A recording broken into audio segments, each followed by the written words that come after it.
Olá, queridos! Sejam bem-vindos ao nosso programa Profecias Bíblicas, Esperança das Nações. E você é o nosso convidado especial. Eu estou muito feliz por poder estar estudando com você, estudo após estudo. Louvado seja Deus por sua fidelidade. E se você veio a primeira vez, eu quero lhe dizer que nós podemos mandar para sua casa gratuitamente todos os estudos que você perdeu, um por um. Você vai receber cada detalhe, cada coisa que você precisar saber. Pela graça de Deus que está na palavra do Senhor, vamos estudando juntos, tá bem? Mas não antes sem orar ao Senhor. Vamos pedir a Deus que nos abençoe ao abrirmos a santa palavra de Deus agora. Vamos orar? Misericordioso Deus e Pai que estás nos céus, em nome de Jesus Cristo, teu Filho, eu te imploro que o Senhor nos abençoe agora com a sua bondade, com o seu poder, com o teu Santo Espírito. Queremos entender a tua palavra, queremos saber o que diz a tua Santa Bíblia e usar em nossa vida e te obedecer. Em nome de Jesus Cristo, aquele que está no lugar santíssimo do santuário celestial, de quem dependemos, oramos e agradecemos. Amém. Vamos então abrir a nossa palavra, a palavra de Deus, agora no livro de Daniel, aquele livro que estamos estudando. Ao estudar o livro de Daniel, eu quero que você abra especialmente no capítulo 7. Eu vou lhe fazer uma pergunta. O que especialmente o chifre pequeno disse que mudaria, tentaria mudar? Abre lá em Daniel 7, verso 25. Vamos ler juntos. Proferirá palavras contra o Altíssimo, destruirá os santos do Altíssimo e cuidará em mudar os tempos e as leis. Queridos, vocês perceberam isso? Mudar os tempos e as leis, isso não é coisa simples, isso é coisa séria. Qual foi a última vez que você leu detidamente e com atenção os mandamentos de Deus, a lei de Deus? Vamos olhar, por favor, lá em Êxodo capítulo 20. Eu quero analisar com vocês. Eu sei que nesse estudo nós já olhamos outras vezes, nós já estudamos, mas eu gostaria que você visse a seriedade da vontade do nosso Deus por ter nos entregado esse tesouro precioso que é a sua lei, a maneira correta que Ele espera que nós vivamos. Nosso comportamento, a nossa ação. Vamos ler, achou? Êxodo capítulo 20, veja do verso 3 em diante. Diz o seguinte, o primeiro mandamento: não terás outros deuses diante de mim. Queridos, não ter outros deuses significa não colocar nada no lugar que deveria ser colocado Deus.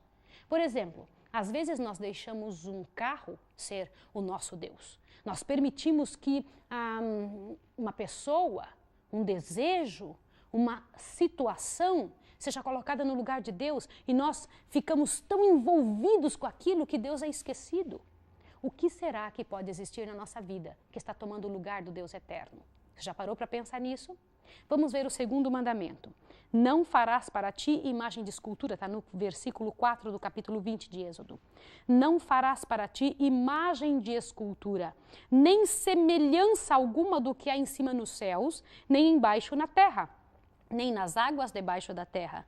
Não te encurvarás a elas, nem as servirás. Pois eu sou o Senhor teu Deus, sou o Deus zeloso, que visito a maldade dos pais nos filhos até a 3ª e 4ª geração daqueles que me odeiam, mas faço misericórdia até 1000 gerações daqueles que me amam e guardam os meus mandamentos. Queridos, o que é isso?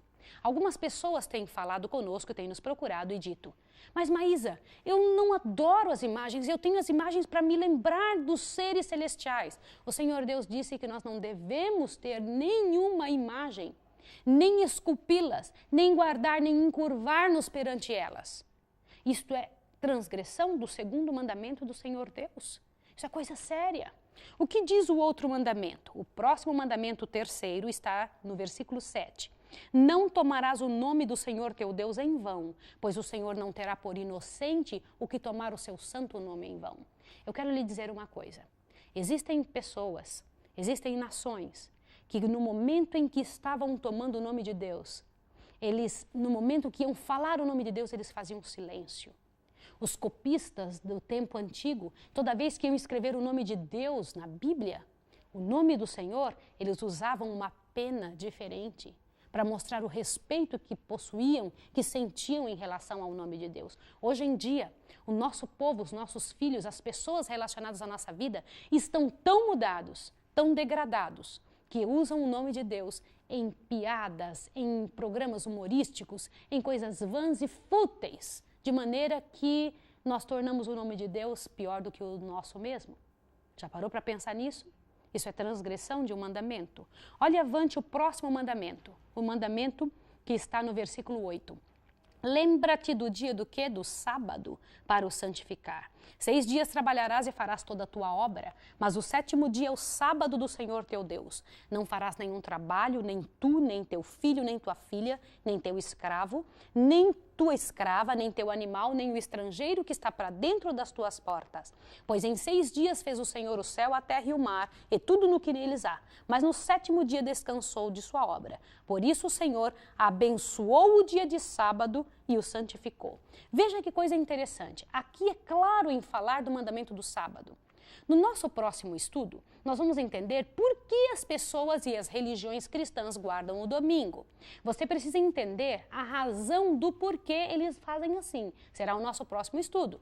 Você precisa ter isso na sua consciência de forma clara e para que você possa tomar uma decisão. Mas o mandamento do Senhor originalmente diz claramente a respeito do santo sábado. 3 coisas Deus fez com relação a este dia. Deus disse que abençoou, descansou nele e santificou. Se tem algo que Deus santificou nessa terra, foi o dia de sábado. Interessante, não é? Agora veja o outro mandamento próximo. Aqui você encontra o mandamento 5º no verso 12. Honra teu pai e tua mãe para que se prolonguem os teus dias na terra que o Senhor teu Deus te dá. Querido, querida, o fato de dizer para nós honrarmos pai e mãe abrange uma série de situações no nosso mundo atual, na nossa sociedade. Uma certa vez eu perguntei para um amigo meu que havia voltado de um país de primeiríssimo mundo: o que foi que você viu de bom lá naquele país? A resposta dele foi: Maísa, o mais interessante foi a maneira educada com que os pais obedecem os filhos. Já pensou que coisa séria? Hoje em dia, os pais estão obedecendo à vontade dos filhos. Eu quero falar algo para vocês, pais queridos. Vocês devem ser a orientação segura que seus filhos devem ter. Vocês devem ditar qual norma de vida seguir. Porque hoje em dia existe essa inversão tão grande de valores, os valores passaram a ficar tão mudados, o que era certo passou a ser errado, o que é errado passou a ser certo. Então hoje em dia um filho se sente na liberdade de ditar normas. Isso é coisa muito séria. Os pais foram colocados nessa terra no lugar de uma autoridade tão séria que eles devem lembrar a autoridade divina. O próximo mandamento, que é o mandamento número 6, diz: não matarás. Entende perfeitamente que esse mandamento não foi abolido de forma alguma? As pessoas que já tiveram em sua família alguém que foi assassinado. É tão sério isso a situação. Quem diz que a lei de Deus foi abolida é, de certa forma, culpado pela transgressão destes mesmos mandamentos. O outro mandamento diz: não adulterarás. Este mandamento é um mandamento muito sério. Nós vemos a transgressão deste mandamento estampado em outdoors na rua, nos locais onde passamos, nas bancas de revistas, em lugares como os cinemas, as casas de espetáculos deste mundo, onde se encontram pessoas adulterando de várias maneiras, de diferentes formas. Eu quero dizer algo para você. A sexualidade o Senhor Deus deixou como uma grande bênção para a humanidade, como uma bênção preciosa. Mas Satanás conseguiu fazer com que a sexualidade se transformasse numa maldição. Quando o sexo é feito de maneira errada, quando se consegue trabalhar em cima dele como adultério, aí sim ele se transforma numa maldição. Queridos, não adulterarás. Foi a vontade do Senhor Deus para que você, sua família, para que seu relacionamento amoroso seja feliz. Avante, não furtarás, é o mandamento número 8. Também entende que esse mandamento não foi abolido. Quem volta com seu salário suado do mês inteiro e é assaltado por alguém. Deus jamais aboliria algo que ele está fazendo com que seja a segurança da sociedade. O outro mandamento, o 9, diz: não dirás falso testemunho contra o teu próximo. Daqui a um tempo, nós vamos estudar algo muito sério. Dentro de uns 4 ou 5 estudos, nós vamos ter a orientação clara de Deus sobre o que Ele pensa sobre a nossa atitude e o dom de falar. Dizer falso testemunho contra alguém é se tornar testemunha ou comentar algo que hoje em dia é tão normal e tão simples, a fofoca. Você já ouviu falar disso? Você vê como nós todos estamos envolvidos, o mundo de hoje, envolvido na transgressão aberta do 9º mandamento de Deus? Que diz para nós não levantarmos falso testemunho contra ninguém. Aliás, eu quero lhe dizer algo. Falar mal dos outros, mesmo que seja verdade, é pecado e pecado aberto. E o Senhor Deus vai destruir quem trouxer contenda entre os irmãos. Ele diz que abomina esse tipo de situação. É muito sério nós tirarmos da vida de alguém a liberdade de ele continuar com seu nome limpo, com sua reputação limpa. E o último mandamento, é o que está no versículo 17 do capítulo 20, diz: não cobiçarás a casa do teu próximo, nem a mulher do teu próximo, nem seu escravo, nem sua escrava, nem seu boi, nem seu jumento, nem coisa alguma do teu próximo. Queridos, isso é seríssimo. Isso faz muita diferença na nossa maneira de ver e entender as coisas. Eu vou lhe fazer uma pergunta sincera, verdadeira, para que você possa me responder e me fazer compreender qual é a tua maneira de pensar. Você crê que estas leis justas, da maneira como são, foram mudadas? Consegue imaginar que estas coisas que asseguram a minha e a sua felicidade, que asseguram nossa comunhão, que asseguram nossa maneira de pensar e de agir, nossa maneira de adorar, que envolvem nossa adoração, estes mandamentos, essas palavras claras que asseguram nossa família, que asseguram nossos negócios, que asseguram, enfim, a nossa vida inteira, nosso comportamento, nosso caráter, foram abolidos? Abolidos ainda, alguns dizem, pelo Senhor Jesus Cristo. Imagine algo assim, nesse tipo de posicionamento. Jesus, o Filho de Deus, aboliria aquilo que o Pai, Ele próprio fez? É muito sério e eu tenho que lhe fazer algumas outras perguntas. O que a Bíblia chama de pecado? O que é pecado? Vai na sua Bíblia em 1 João, capítulo 3, verso 4. Vamos juntos, lá no finalzinho da Bíblia.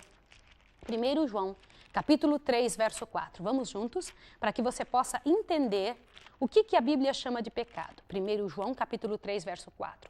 Todo aquele que comete pecado transgride a lei, pois o pecado é o quê? É a transgressão da lei. Se a Bíblia chama de pecado a transgressão da lei, como ele mesmo aboliria aquilo que nos mostra o que está errado? Aonde na Bíblia também encontramos um negócio interessante. Como se percebe que alguém pecou? Abra sua Bíblia em Romanos, rapidinho, capítulo 7, verso 7. Romanos, o livro de Romanos, você veja capítulo 7, verso 7.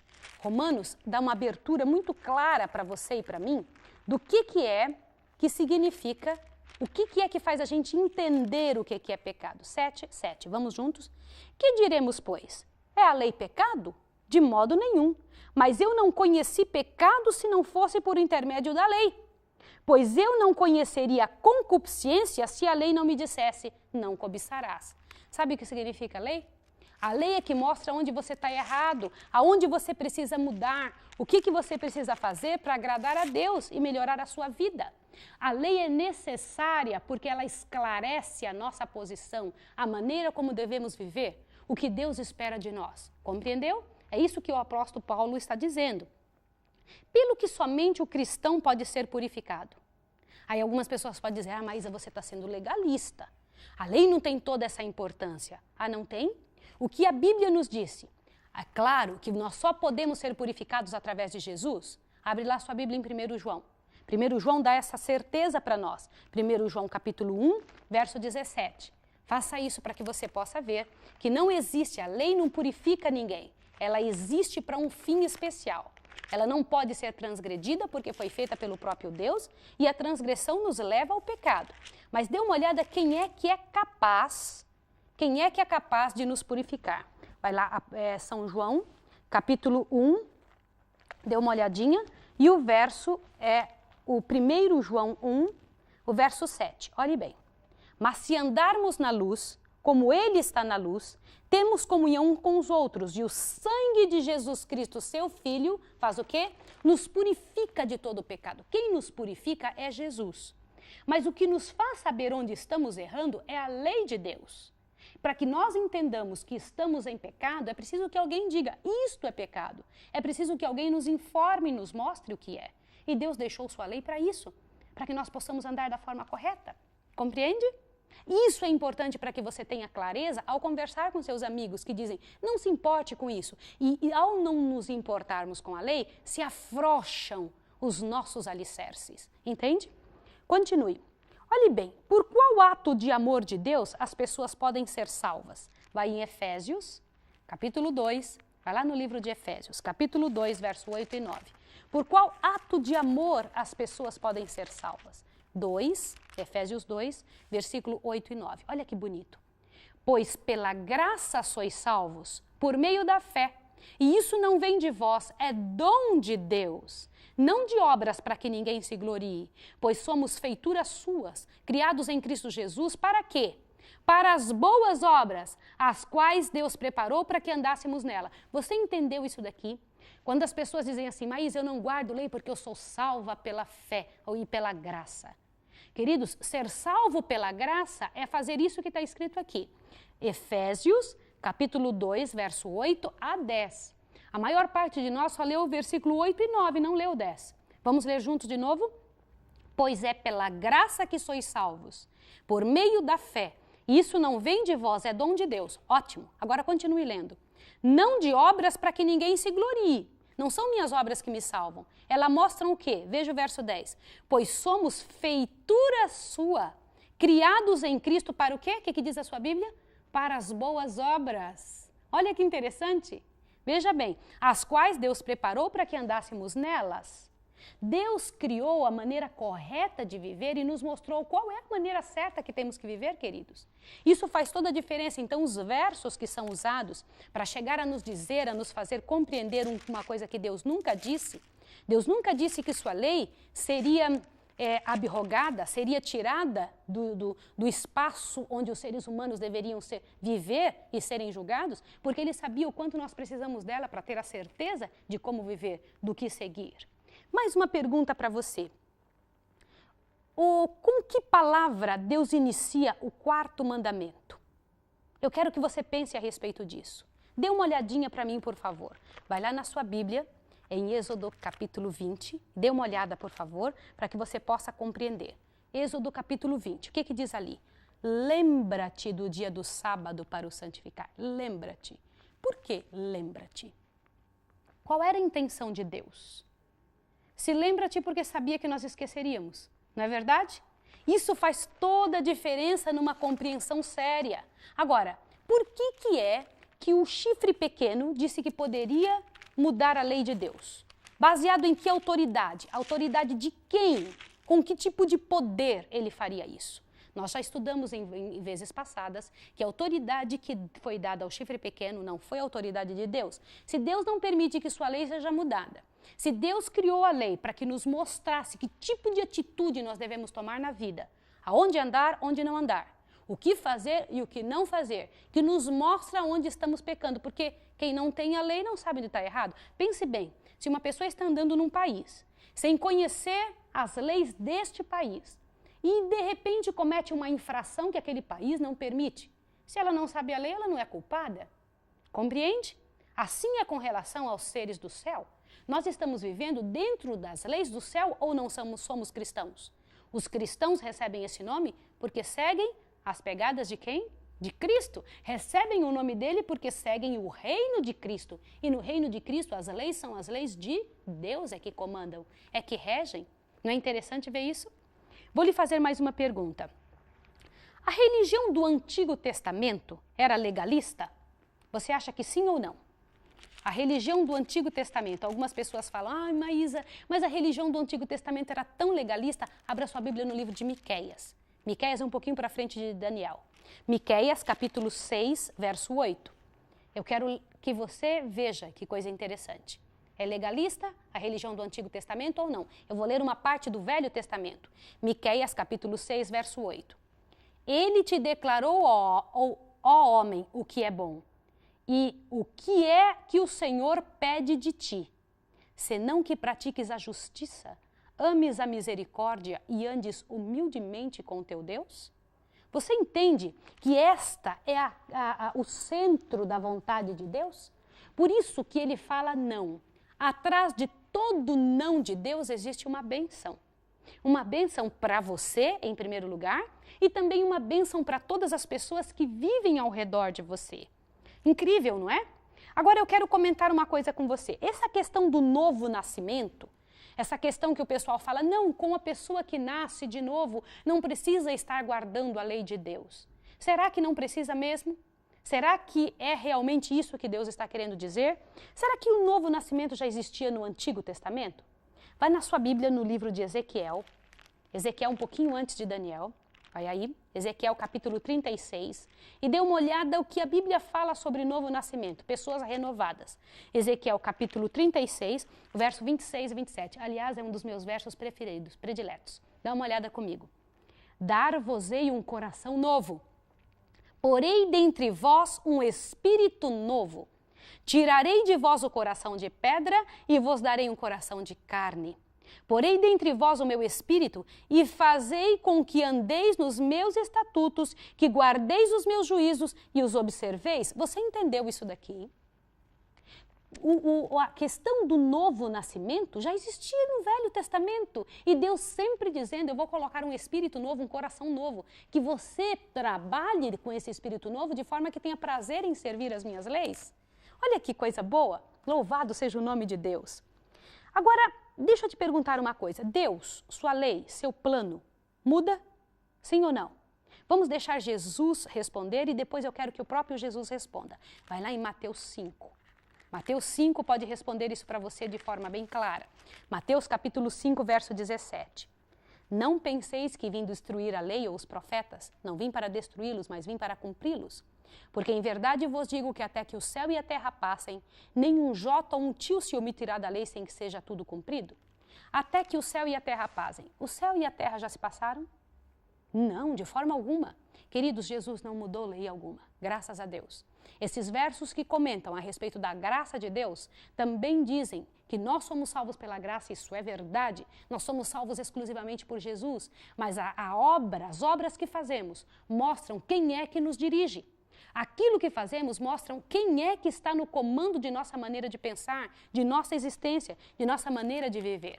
Vai na sua Bíblia em Malaquias 3:6. Malaquias, o último livro do Velho Testamento, vai te indicar se Deus é capaz de mudar. Se Deus muda de alguma maneira. Se o Senhor Deus faz isso que as pessoas dizem que Ele faz. Veja, Malaquias capítulo 3, verso 6. O que a tua Bíblia diz?